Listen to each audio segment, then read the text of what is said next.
Tahap 2 akan mempresentasikan tentang makna tari tradisional. Sebelumnya perkenalkan, saya Rizky Putri Jasiwa. Saya Farida dari Pasar Ibu. Saya Putri akan menjelaskan tentang unsur-unsur tari. Yang pertama ada gerak. Gerak merupakan serangkaian gerakan anggota tubuh yang memiliki nilai estetis sehingga dapat dinikmati oleh orang lain.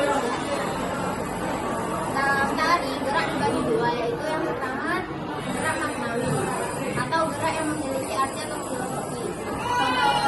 Contoh tarian yang menggunakan gerak maknawi itu adalah tari gerak. Dengan gerakan melebarkan selendang sambil bergerak mengelilingi panggung, menggambarkan burung merak. Kedua, gerak murni.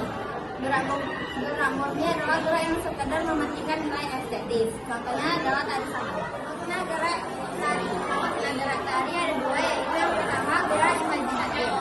Gerak imajinatif adalah gerak rekayasa manusia dan membentuk suatu tarian. Yang kedua, gerak imitatif, yaitu gerak yang dilakukan sebagai hasil eksplorasi gerak yang ada di alam ini selain gerak manusia. Nah, materi selanjutnya akan dipresentasikan oleh Nabi.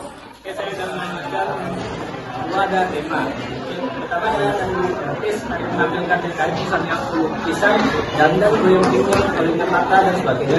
Dan kedua ada tari lukisan minimis, tari yang menunjukkan atau primitif atau yang binatang. Yang ketiga ada tari yang bersifat ganda, yang dibawa lanjut ganda yang sifatnya dikagumi karena mempunyai indera tari keempat. Yang keempat ada tari dramatik. Tari ini lebih banyak digunakan dalam budaya atau wayang yang sifatnya pada kehidupan kita, kehidupan kita fisik, imajinatif, ataupun kenangan.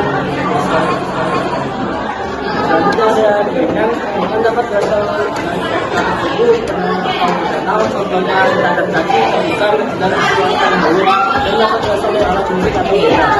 Yang keempat ada panggung. Kita membutuhkan ruangan atau tempat untuk pementasannya dapat berupa bertubuh ataupun diramparkan. Kemudian yang kelima ada tata busana dan tata rias. Busana adalah semua kebutuhan panjang yang dikenakan pada tubuh penari di atas pentas yang sesuai dengan peranan yang dibawakan. Fungsi tata busana dalam seni tari antara lain yang pertama memperjelas tema tari, yang kedua membantu menghidupkan karakter dan peran penari, yang ketiga membentuk ekspresi penari dalam melakukan gerak tari, dan yang terakhir memberikan nilai tambahan pada segi estetika dan etika. Dan yang keenam adalah properti.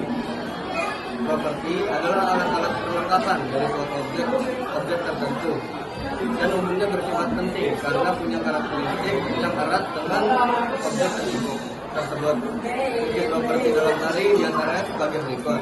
Yang pertama adalah mendeskripsikan tema tarian, yang kedua memperjelas gerakan dan karakter penari, dan yang terakhir adalah memperindah gerakan. Kemudian selanjutnya akan dilanjutkan dengan Karin.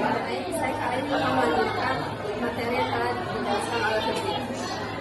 Yang ketujuh ada pola lantai. Pola lantai adalah pola DNA penari sebagai tempat perpindahan, pergerakan, dan pergeseran posisi dalam sebuah rumah menari.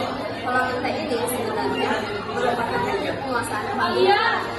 Ada dua pola garis dasar pada pola lantai, yaitu garis lurus dan garis lurus.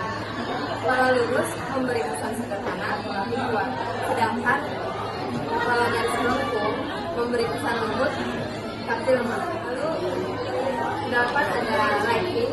Lighting atau tata cahaya ada penataan peralatan pencahayaan untuk menerapi panggung agar mendukung pementasan. Fungsi lighting adalah yang pertama untuk menerangi area panggung agar objek yang terdapat di panggung tidak lebih jelas. Kedua, mengenai objek atau area panggung. Ketiga, panorama atau pemberi kesan drama. Keempat, sebagai tanda pergantian adegan lima. Kelima, sebagai trigger atau tanda sebagai konser. Lalu yang terakhir ada mengalihkan perhatian. Selanjutnya materi ini akan dilakukan oleh konsep dalam tari. Konsep adalah suatu referensi abstrak dan umum tentang suatu yang bertujuan menjalankan suatu benda, gagasan, dan peristiwa. Fungsi konsep, fungsi kognitif, untuk berpikir optimal sepanjang hidup. Fungsi evaluatif, proses menentukan nilai suatu hal. Fungsi operasional, suatu dasar yang kuat, lebih efektif dan efisien. Fungsi komunikasi, terdapat penjelasan, gagasan, ide atas suatu benda atau peristiwa.